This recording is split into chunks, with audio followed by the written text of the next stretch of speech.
So today I'm going to be teaching you how to make a round ball.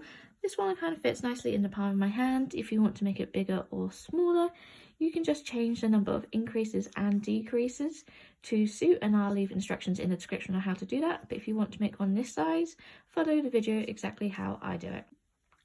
So to make our circle, we want to start by making a magic ring.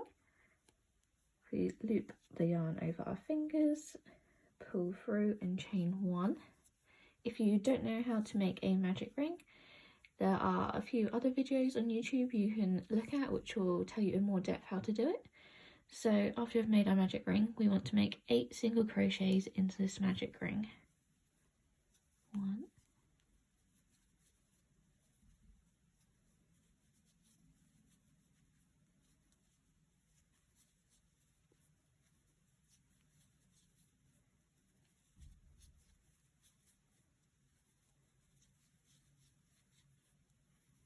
and that's 8.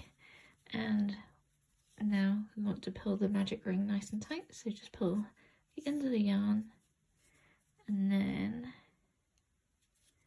poke a needle through the first stitch we did into that magic ring and do a slip stitch, so we've got a nice circle. So what I do here is with the tail we started with, I just tie a knot with the rest of the yarn. I do a double knot just to make sure that the centre of that magic ring doesn't come apart at all. And then we're going to do a chain 1, and then into this round we're going to do an increase into every stitch. So pick up our first stitch here, so we're going to do 2 single crochets into the same stitch. So you see here I've got 2 single crochets into that same stitch. I'm just going to put a stitch marker into that first stitch we did, so I know where to finish when we come back. And we're just going to continue this for the rest of the round. So for every stitch, we're going to put 2 single crochets into every stitch. So at the end of this round, we should have 16 single crochet stitches. So once we have finished our 16 stitches, we're back at the beginning.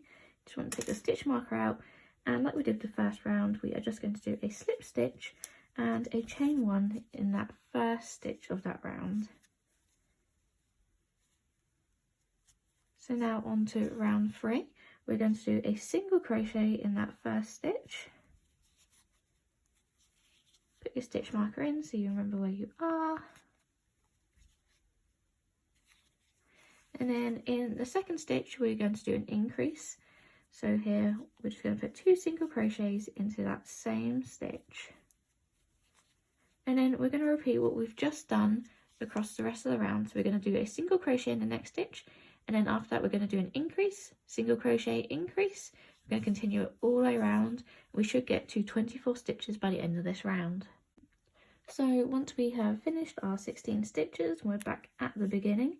Just want to take the stitch marker out, and like we did the first round, we are just going to do a slip stitch and a chain 1 in that first stitch of that round. So now on to round 3. We're going to do a single crochet in that first stitch. Put your stitch marker in so you remember where you are. And then in the second stitch, we're going to do an increase. So here, we're just going to put 2 single crochets into that same stitch. And then we're going to repeat what we've just done across the rest of the round. So we're going to do a single crochet in the next stitch, and then after that we're going to do an increase, single crochet, increase. We're going to continue it all the way around. We should get to 24 stitches by the end of this round. We're going to start round 4 by doing a chain 1, and then for this round we're going to do 2 single crochets. So a single crochet in the first stitch, a single crochet into the second stitch, and into this third stitch we're going to do an increase. So here we're just following a pattern of 2 single crochets and an increase. So from here we'll do single crochet, increase, single crochet, increase, and we're going to follow this all the way around to get to 32 stitches. For the next 4 rounds, we're not going to be increasing stitches anymore, so I've just done a chain 1 like I've done at the beginning of every round.